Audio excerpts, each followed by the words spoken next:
Greetings and salutations, everyone. My name is Andrew Kirchhoff, and welcome to my YouTube channel. Today, I'm going to be talking about my Week 11 hidden gems for the 2025 fantasy football season, talking about players at a variety of different positions who you may consider to be sleeper options, but I like to call them my hidden gems based on everyone's favorite cinematic universe. Again, these are players that either first and foremost don't have a high start percentage going into Week 11 or aren't even rostered in very many leagues. So I wanted to go ahead and highlight these players at the running back, wide receiver, and tight end positions as potential options you can turn to help you capture a victory in Week 11, with many of us dealing with injuries, inconsistent play at our positions, and additionally bye weeks with the Indianapolis Colts and the New Orleans Saints out this week. Now, before I begin talking about these players, for those of you guys who want to potentially spoil these hidden gems, you can travel down to the description of the video. We have timestamps available there. While you're down in the description, if you have not yet already, of course, subscribe to the channel, as I'm making daily fantasy football content here on this channel in order to help you capture a 2025 fantasy football championship. Of course, I'll be live streaming later this afternoon, and additionally tomorrow morning, Sunday morning, like I do every single Sunday. So if you have any questions, be sure to swing on by. And of course, subscribing today not only grants you an advantage upon your league mates for the remainder of the season, it helps me get one step closer to achieving my goal of 100,000 subscribers. Thank you very much for all the support. Final thing I wanted to mention at the end of today's episode, I will be putting together a couple plays via Betr. For those of you guys who want to take advantage of the opportunity, use code Andrew today. By signing up, you'll not only get a free play for this upcoming weekend, but additionally, you'll get a free $10 via Betr. And for those of you guys who complete the 3-step process, you'll also get my Sunday morning ranking sent for my email directly to yours every single Sunday morning for the remainder of the season. So go ahead and check out all that information down in the description. I'll also mention it later on today in regards to the end of the episode when we're about to put together those plays. Thank you very much for all the support and for using code Andrew. Okay, let's go ahead and begin by talking about the first hidden gem of this week, the thumbnail of today's episode, Michael Wilson of the Arizona Cardinals. Look, as we all know, the Soul Stone requires a sacrifice of a player we love.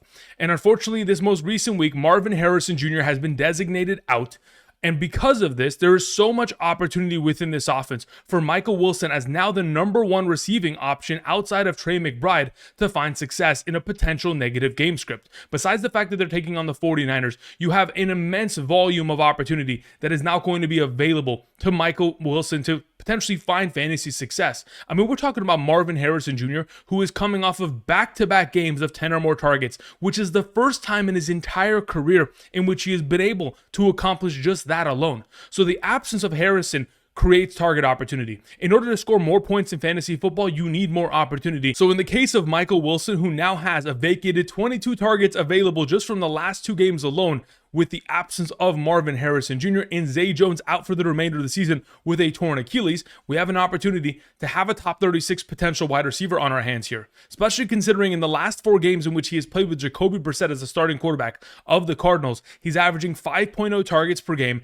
and in a half PPR scoring format, 6.23 fantasy points per game. Sure, he's only averaging 3.5 receptions per game, but that's because of Trey McBride and Marvin Harrison consuming the vast majority of the opportunities. Now that he is going to be given a greater opportunity share in terms of target opportunity, that should lead to potentially double the targets, if not double the fantasy points. Going from 5 targets per game could very easily look like 10 targets per game this week against the 49ers, while 6.23 fantasy points per game could jump into the double-digit range within a half PPR scoring format. Again, when you're taking on the 49ers, who are allowing 33.5 fantasy points per game in a half PPR to opposing wide receivers in terms of receiving statistics, receptions, receiving yards, and receiving touchdowns from weeks 5 through 10, the last 6 games of their season. They're the 3rd best wide receiver matchup, allowing, of course, Puka Nacua and Devontae Adams to dominate last week. But that's not the only wide receiver duo who has found immense success against the secondary as of late. We're talking about the Houston Texans wide receiver duo of Hutchinson and Higgins,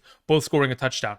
Cam and Tez Johnson of the Tampa Bay Buccaneers combining for 109 yards receiving and 2 receiving touchdowns. Again, they've allowed their fair share of stats to opposing wide receivers, so expect for someone like Michael Wilson to not only be a fantastic pickup and play, but someone that could have value going forward in the event in which Marvin Harrison misses more than 1 week with the appendicitis that he's currently dealing with. Again, this is a player that is only rostered in 30% of sleeper leagues and is only being started in 13% of leagues. I see him as an automatic pickup and play going into Week 11 and potentially beyond.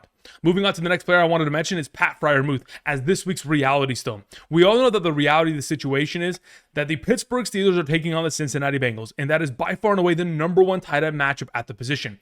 And additionally to that reality, Pat FREIERMUTH is only rostered in 12% of sleeper leagues and only being started in 5% of leagues this week, which I believe is criminally low, especially considering the Bengals are allowing 24.96 fantasy points per game and a half PPR to opposing tight ends from weeks 5 through 10. So just in their last 5 games alone, they're allowing 25 fantasy points per game on average to opposing tight ends. They've allowed 7 different tight ends in the last 7 weeks to score 10 or more fantasy points in a half PPR scoring format against them. Who exactly? Jonnu Smith, Tucker Kraft, Mason Taylor, TJ Hawkinson, Sam Laporta, Colston Loveland, and of course, Pat FREIERMUTH. So you may be wondering, what did Pat FREIERMUTH do earlier this season against the Cincinnati Bengals? Well, it's not only this season, it's his entire career. He has been the Bengals killer. It's unbelievable. Just this season alone, 6 targets, 5 catches, 111 yards, 2 receiving touchdowns, and 25.6 fantasy points in that Thursday night shootout matchup. But even if you go back to 2024, Week 18, 11 targets, 8 receptions, 85 and a touchdown, 18.5 fantasy points.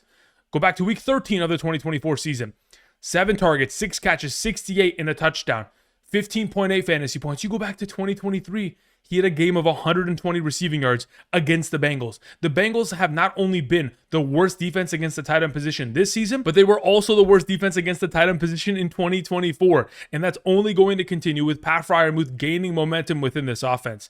Including week 7, he has had 3 or more receptions for 4 straight games. Since we have Pat FREIERMUTH running about 78 routes since week 7, and he has been able to get majority of that contribution, 69% of the routes being ran from the slot position, 19% out wide. That's 88% of his overall routes from a wide receiver kind of stance, not from the inline instead, where Darnell Washington and of course Jonnu Smith have found their overall utilization. The Bengals against opposing slot receiving options from weeks 7 through 9 have given up 8 catches, 135 yards and 2 touchdowns to the Chicago Bears slot receiving options. The New York Jets slot receiving options, 6 catches, 53, 2 touchdowns. Pittsburgh, 6 catches, 120 and 3 touchdowns. So you're telling me that the Cincinnati Bengals have given up 2 receiving touchdowns minimum to opposing slot receiving options in each of the last 3 games, and that Pat FREIERMUTH, who is running 69% of his routes from the slot position, is not going to find success, whether it is Pat FREIERMUTH, whether it is Jonnu Smith, maybe even Calvin Austin. All of them could very easily be up for a potential touchdown this week, but I think Pat FREIERMUTH, more than anybody, especially at the tight end position, should be expected to have himself an incredible week against this Bengals matchup. All right, let's move on to the next hidden gem.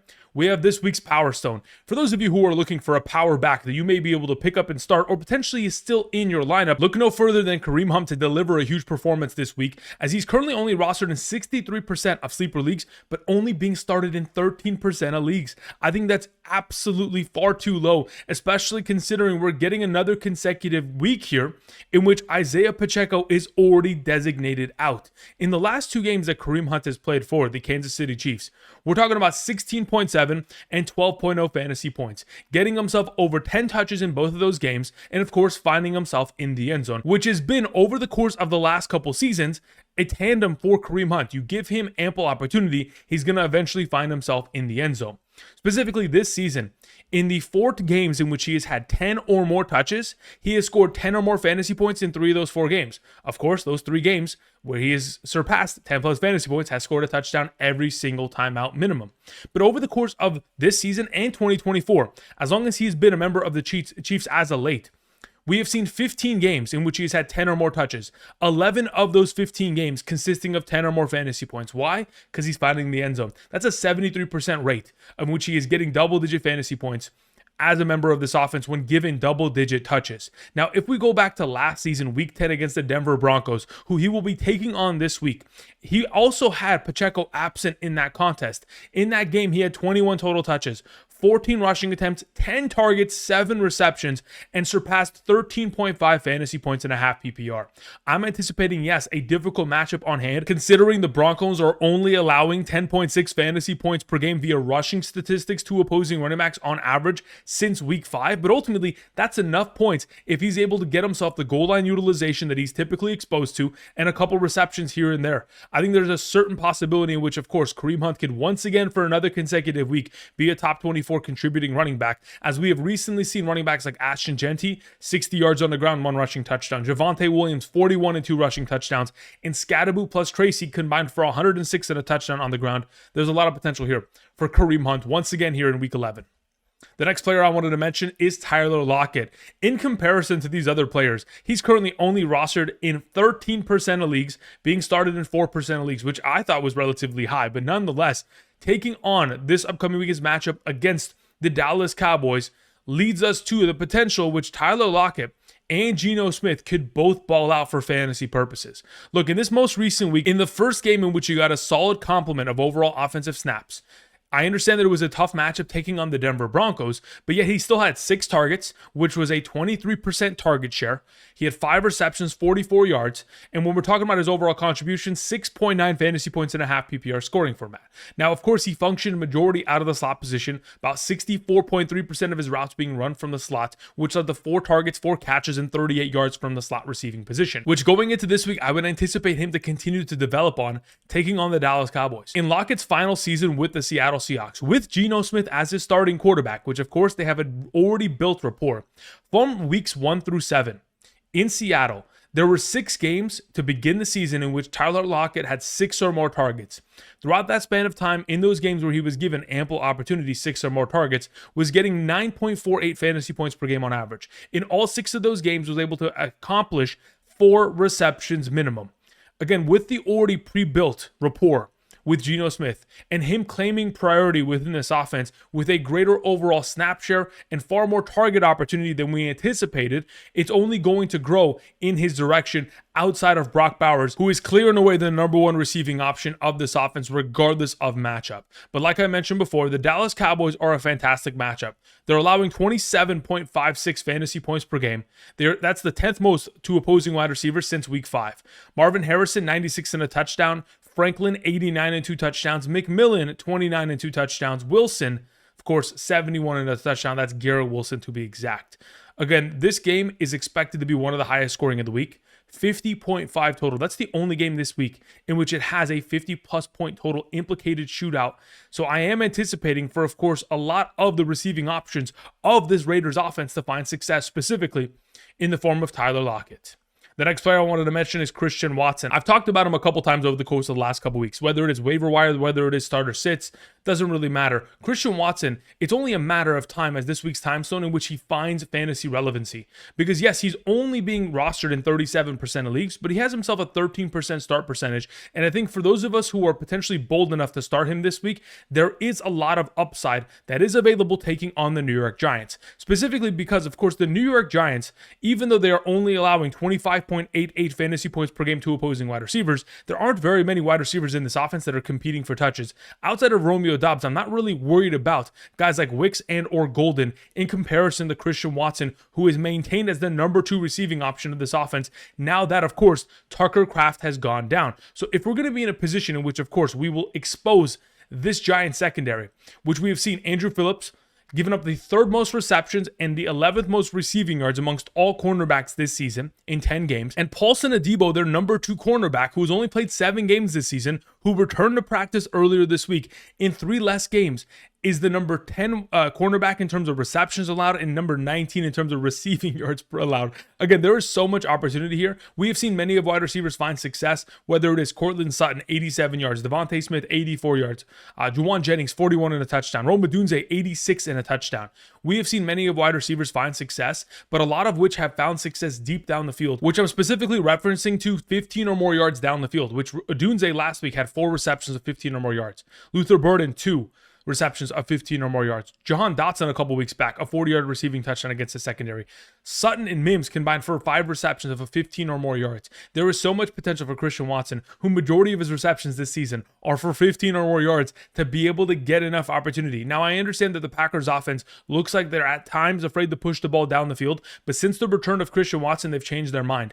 To begin the season, for the first 6 games of the year, there were only 19 attempts of Jordan Love, 20 or more yards down the field, in comparison to the last 3 games in which he has 12. If we're going to continue to expand upon that, and hopefully this week, because of the matchup alone against this New York Giants secondary, if we get those opportunities in the direction of Christian Watson, who over the course of the last 3 games has accounted for 50% of the passing attempts deep down the field, 20 or more yards, I would assume that he can make one singular play and, of course, make his entire fantasy week for us. As this week's Mind Stone, of course, I'm cursed with knowledge with the idea that, of course, Sean Tucker should be able to contribute against this Buffalo Bills run-stop defense. Now, like I've said on multiple occasions, the run-stop defense of the Buffalo Bills is putrid. It is as bad as it gets. They are the 3rd best matchup at the running back position, allowing 18.26 fantasy points per game just off of rushing statistics isolated to opposing running backs.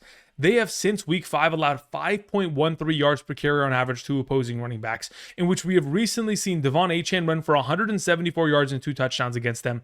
Kareem Hunt, 49 in a touchdown. The Carolina backfield, 104 in a touchdown. And Atlanta, 202 and 2 touchdowns.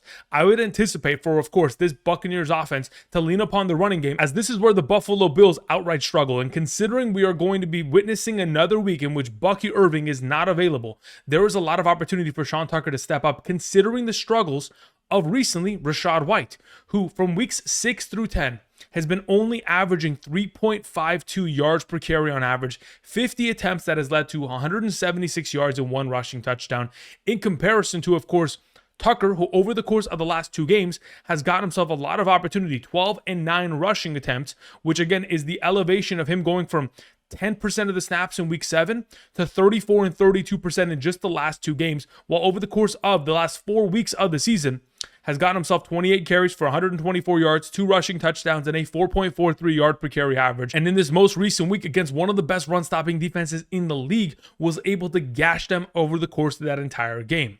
I truly do believe that, yes, in the absence of Bucky Irving, you can look in the direction of Sean Tucker to be a top 36 option, but he's going to be a low-end RB3. This is a desperation play that requires you to be looking for somebody that, again, is just going to get 10 touches, because that is very much so valuable. Like I've mentioned multiple times over the course of this season, the greatest chance you have of getting more fantasy points is with more touches. And in the case of Sean Tucker, currently rostered in 27% of leagues, currently only being started in 8% of leagues, does grant himself a lot of opportunity in an incredibly advantageous position taking on the Buffalo Bills. All right, with this all covered, let me go ahead and close out today's episode by putting together a couple of plays via Betr, while also including some of these hidden gems in regards to these plays. Like I mentioned before, for those of you guys who travel down to the description of the video today and check out Betr, I'll be partnering with them for the entirety of the season, not only to provide plays, but of course, provide rankings every single Sunday morning. For those of you guys who sign up today using code Andrew, make that first time deposit minimum of $10. Then additionally, make a first time play within a real cash play. You'll get those rankings sent from my email directly to yours.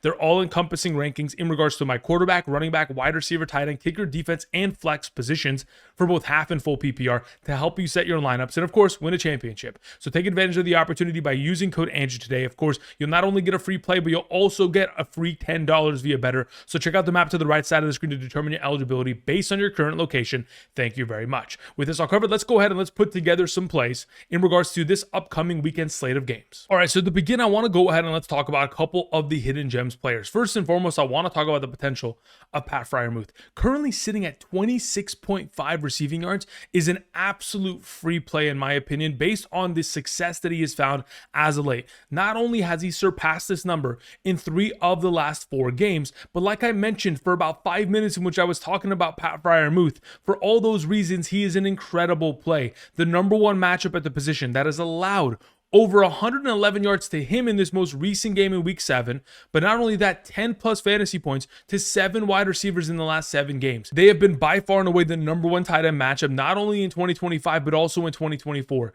This is a systemic problem for this Bengals defense, and I would anticipate for, of course, Pat FREIERMUTH for another consecutive week to be able to take advantage of it. 26.5 receiving yards, even 2.5 receptions. I'm going more on both of them. Now, I would pair him up with the potential likes of someone like Michael Wilson going into this week. Again, there is a potential taking on this defense in which he should be exposed to a lot of receiving utilization, primarily because, of course, Trey McBride, as you can see here, currently projected with 73.5 receiving yards. He's going to get his yards. He's going to get his opportunity. But on the opposite side of the field, there's a lot of opportunity for someone like Michael Wilson. I really do like the potential of 46.5 receiving yards if you want to go ahead and kind of go with the multiplier. But otherwise, 39.5 receiving yards, in my mind, very much so accomplishable, as over the course of the last 4 games with Jacoby Brissett has been able to accomplish this in 3 of the last 4, and that's with Marvin Harrison Jr. on the field.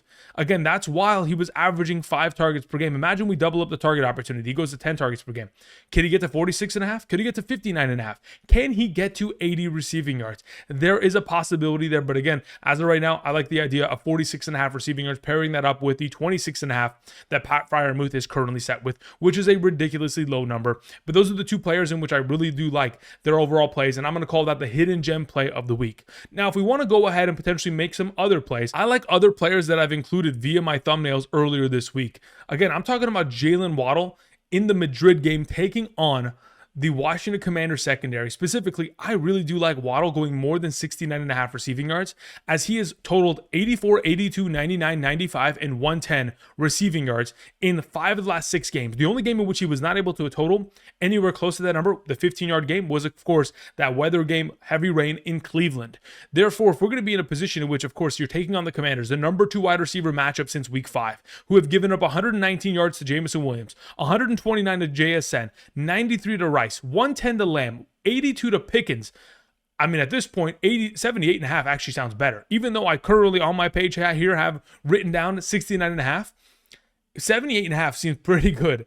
I really do believe there's a very high likelihood in which he's able to potentially accomplish this because of the overall matchup on hand. I'm very confident in that potential. And again, as of right now, I probably lean towards that 16.5 just to be safe. But ultimately, that's the first thumbnail that, of course, we included for our Wednesday wide receiver rankings. Now, in regards to our Thursday video, of course, as many of you are aware, we've gone ahead and we've included 2 players on the same team, Justin Herbert and Arondé Gadsden of the Los Angeles Chargers, who are both taking on top 2 matchups at their own individual positions. Technically, the Jaguars are the number 1 matchup at the quarterback position. Therefore, I am taking more than 1.5 passing touchdowns from Justin Herbert this week.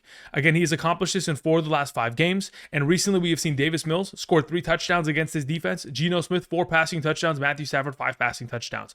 Again, it is by far and away since week 5 the number 1 quarterback matchup. Expect for Justin Herbert to exact his revenge from the playoff game earlier in his career, in which, of course, they blew that incredible lead in the first half to absolutely embarrassing themselves in the second. Now, if we're going to look to a potential other player, again, like I mentioned before, it's Gadsden. Again, Gadsden more than 50.5 receiving yards in my mind is incredibly potentially possible because of the overall opportunity share that he has been exposed to. Prior to this most recent game's injury, which of course we're not worried about as he got himself a full participation of practice this week, he was on a 4-game streak of 5 receptions and 68 yards minimum. And now he has an opportunity of taking on the number 2 matchup at the tight end position, who just recently allowed 53 yards and a touchdown to Dalton Schultz, 16 catches, 162, and 3 touchdowns to the Vegas Raiders. The Rams tight ends had 8 catches, 101 and a touchdown. Seattle, 4 for 77. Kansas City, 7 for 61 and a touchdown. Everyone's finding success, so Gadsden should be up next within the overall conversation, assuming he is healthy. So that's going to be the thumbnail play of the week, in which I include those 3 players because, of course, the only other thumbnail from earlier this week was Travion Henderson, and he went for 3 tutties on this week's Thursday night game. Now, if we go ahead and we can close out with the final potential play of the week, these are 2 players that in my home league, in which I think I'm in 4th place in my home league, very competitive. I have Joe Flacco as my starting quarterback this week, so I wanted to go ahead. We're going to take more on 1.5 passing touchdowns. He's done it in 4 consecutive games as the starter of this offense, and he's been torching defenses over the course of the season. He should be able to impose his will against the Pittsburgh Steelers. And we're going to pair him up in terms of the 1.5 passing touchdowns to Davante Adams, who's one of my primary wide receivers. Again, he's been able to go more than 4.5 receptions in 4 of the last 5 games. It is a matchup against a very stout run-stop defense of the Seattle Seahawks, which will force Matthew Stafford to the air, and of course in the direction of his number 1 and 2 options, Davante Adams and Puka Nacua, who of course are going to both dominate. You cannot double cover both. If you choose one, the other one is going to feast. And in the case in which they want to stop Puka Nacua, expect for Davante Adams to get himself a very healthy volume of opportunity within the upcoming matchup against Seattle. So as you guys can see to the top of the screen, these are the 3 plays. Of course, Pat FREIERMUTH, and of course, Michael Wilson. We have Davante Adams and Joe Flacco. And then to close it out, we have Gadsden, we have Herbert, and we have Waddle. All right, that's going to cover for me today. Thank you, everybody, for watching. Again, use code Andrew to sign up today. Potentially put together your own plays, potentially follow these plays. You'll get a free $10 when using code Andrew, but you'll also be able to get those rankings when making a first-time deposit and making a first-time play within a real cash play. Thank you, everybody, for watching. I'll be live streaming later today. If you guys have any questions, be sure to swing on by. Otherwise, tomorrow morning, starting at 6 a.m. PST, I'll be here on the channel. Thank you, everybody, for watching. And until next time, I'll see you guys. Peace.